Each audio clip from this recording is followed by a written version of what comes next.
Okay. Do you want to comment on this next patient then, which is also a patient of yours, but has a totally different scenario here in that she has a larger vessel in her temple area?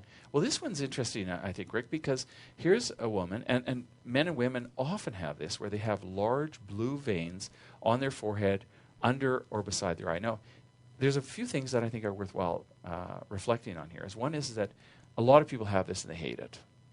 And it's usually completely treatable after one session. And we have to protect the eye, so we usually use a type of eye shield, not under the lids, but over the lids.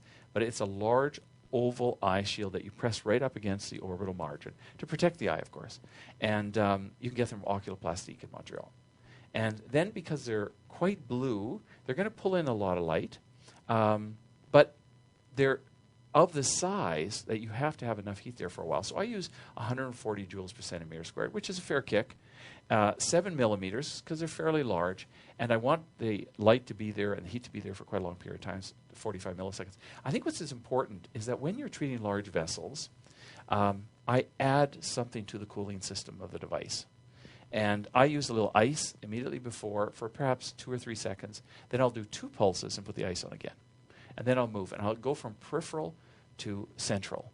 It's important also to know is people who have large vessels like this, and we quite often treat this size vessel on the legs, for example, you'll find that normally it will come down and you'll hardly see it. Maybe you'll see it just a hint of blue after it's all. But these people are usually swollen for a week or 10 days, particularly around the eye. So it's important to know that if you don't feel comfortable hitting that hard, then what you do is you pull back a little bit. You pull the vessels from beyond the eye, like over the bone somewhere. And usually it's nice to have another set of hands to do this. And shoot at it a bit, and don't do it all. Maybe use a little lower power. You can always come back and use it 2 or 3 days later if you find you have to do it. But you can see that works very well for these vessels.